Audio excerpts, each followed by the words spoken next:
Great. Oh, those are so good. Making memories despite the circumstances.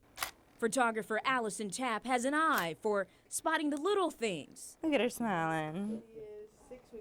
that bring a sense of normalcy and compassion, Very good. even in the most challenging situations. I have my child at home, and a lot of these parents aren't going to have their child at home.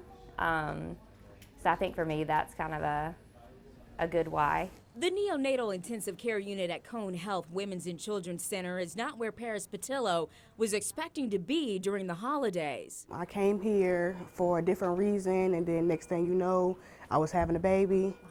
And just, worrying about making sure she's okay. When she learned that her newborn daughter would still have pictures of her first Christmas,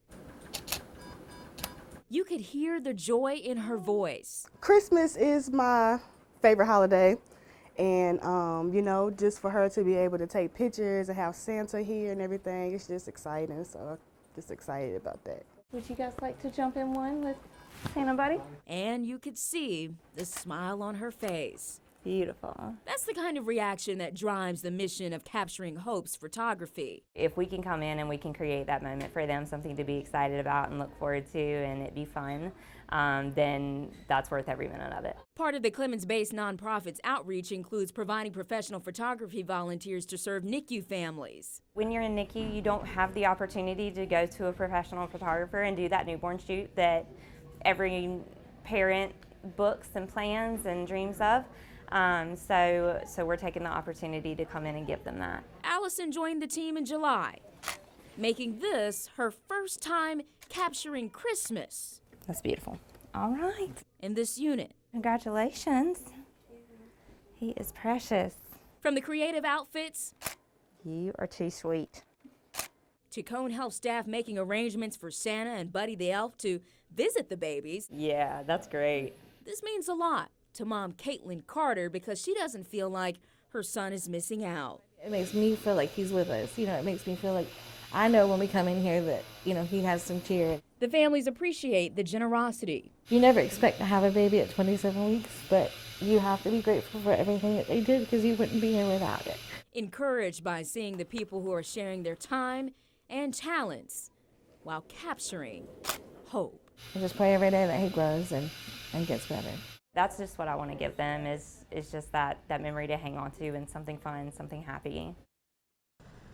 There's no question as to what day it is when you see cars wrapped around the building. We do this every Tuesday from 9 to 12. It's open to anybody in the community that is in need. People patiently waiting to be greeted by Dr. Claire Robinson How you doing today? Good to see you. Good to see you. and several volunteers who give away items to meet their tangible needs and address the ones You have a special prayer request today? that may not be as obvious. It's also a prayer line for us so that people can not only receive what they need physically, but they can also receive what they may be in need of spiritually. This is how Life Church Worldwide puts love into action, Let them know that you're with them, Lord, as you said in your word. I'll never leave you. providing clothes for children and adults and feeding 600 people every Tuesday from the back of its South Main Street location in High Point. We've been doing this food giveaway for about 4 years. The need has drastically increased over the years. We're seeing a younger demographic come through. We're seeing more homeless people in our community, and so they have the opportunity to also just walk up to receive items that we have from the giveaway. Growing demand is part of why the church has moved to this shopping plaza just a few months ago in January. We want to do that to stand in the gap for people that are struggling right now. We know that there's a lot of people struggling in our community with food insecurity, with lack of employment, with illness, and with medical issues. And many of them, can't even afford to go to the grocery store to get certain items. Dr. Robinson says even though the need is greater than it was when the ministry started, they don't have to be anxious about whether the resources will come through. We have a strong faith in God, and so we're thankful to Him. And so He started it. We're just the vessels here to serve Him, so we never doubt that we can meet the need because every time He always provides. When we first started, we even wondered how we're going to get people to come volunteer. That prayer's been answered. In fact, many who used to be in the line are now volunteers. I was in that line twice. Rose Alston looks forward to this. I love what I do.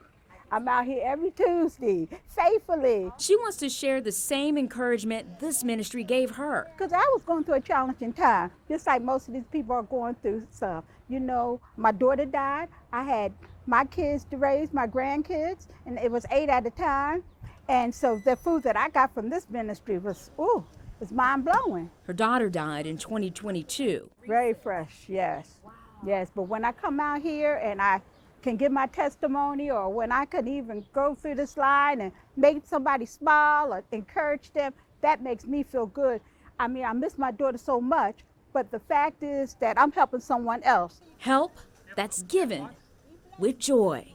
It just is an inspiration to me to see how God has moved in His community and how, you know, through collaboration, you know, you cannot do it alone, but through collaboration, He brings in the resources that are needed to carry out His work in a special way. It's not every day that you see this kind of loyalty. Thank you. One after another, colleagues came up to honor Gloria Johnson's milestone. I know. Crazy, huh? I know it is. I'm a little overwhelmed with it, but I really don't feel like I've been here hardly 5 or 10 years. She's celebrating 50 years of nursing at Randolph Health. Just like I told our director, I said, I cannot think of a day that I have actually dreaded coming into work, because I've always worked with wonderful people. And you know, if you don't like who you work with, it can be a long day. It can be a very long day. She started her career in 1974, shortly after graduating from the nursing program at Randolph Community College. I was very nervous, very nervous. You have a new graduate that had never worked in the medical field, only in nurse training. Gloria has gone on to soar as a leader, not only enjoying a career at the same hospital, but in the same department. She works in cardiodiagnostics. If you've had a bad day, you can't bring it to work with you. You cannot, because you're dealing with people that are sick, they're anxious, they're nervous, and you're here to alleviate all that. She has a lot of stories to share, Really fond memories. including going back to when Randolph Health had a softball team. I was shortstop, and I was the only left-handed batter, and it would amaze me when I'd get up to bat. The whole field would shift to the right, because most of your left-hand batters would do that. I'm thinking, girls, it's going to go straight down the line on the left field, on the left side. She's seen several changes over the years, from technology to staffing. Since 1974, I've trained every employee that has come through our department. And the way they present themselves reflects on me. Gloria says being able to do this for so long comes down to Teamwork. And that's throughout the whole hospital. Complete teamwork. and what's in your heart. Someone asked me, says, what do you think new graduates should know? I said, they have to have compassion. If you don't have compassion, you are in the wrong field, because every day is not glamorous. Wise advice that has led to this longevity. Thank you, Gloria. And counting. You could not ask for more professional, again, compassionate, caring care that you get here. I mean, it's a great place. You can't miss her picture, carefully placed on campus ahead of a big day. It's surreal, but it's exciting though. I'm ready. Miriam Richardson wasn't always planning to go to college. I was just going to work, but my dad was like, it would be a good idea for me to go to college. So when I started applying, I was just applying to anywhere that would kind of like accept me. Once she was accepted into Bennett College, I fell in love with the campus after that. the psychology major didn't turn back. I'm not very much outspoken, so kind of being here really gave me a sense of voice and just a community, and a lot of women just pouring into me to be more confident in myself. So that really taught me a lot here. Her parents were so proud to know that she was well on her way to becoming a first-generation college graduate. They were so excited. It was very exciting for them, especially my dad. He made sure every year to drop me off here and move me in. Even if it was just me and him, he made sure to take me anywhere I needed to go, whatever I needed, he was there. And then my mom was just, even though she couldn't move around much, she was very much just calling me anytime. Her perseverance would continue even in the midst of missing a huge part of her support system. Last year, my junior year, I lost both of my parents back to back.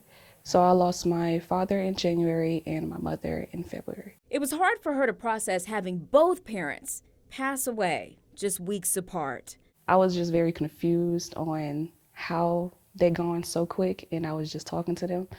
So I was more of just, I felt lonely more than like angry. Miriam's thankful for the many ways her Bennett sisters stepped in. They were calling me nonstop when I was back at home, and during my mom's funeral, they actually showed up there and supported me. It was surreal. I can't lie. It was very comforting too, to just kind of see them surrounding me, and just, even when they didn't have to, they were there and they showed up, and they did the best that they could as just friends for me and sisters, and yeah, it was just lovely. People would have understood had she wanted to take time off and put her studies on hold. But Miriam says it was some of her mother's final words that kept her motivated. It was actually the day that I came back home from my dad's passing.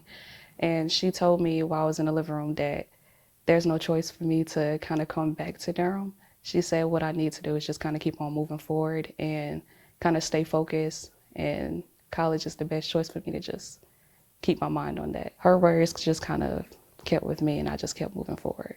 And on May 10th, 2025, Miriam Richardson. Commencement attendees cheered, watching Miriam finish what she started. That there's no limit in your dreams, to just kind of keep pushing forward, and that even though you may not see your purpose, everybody else may see your purpose, and your purpose may be bigger than what you think.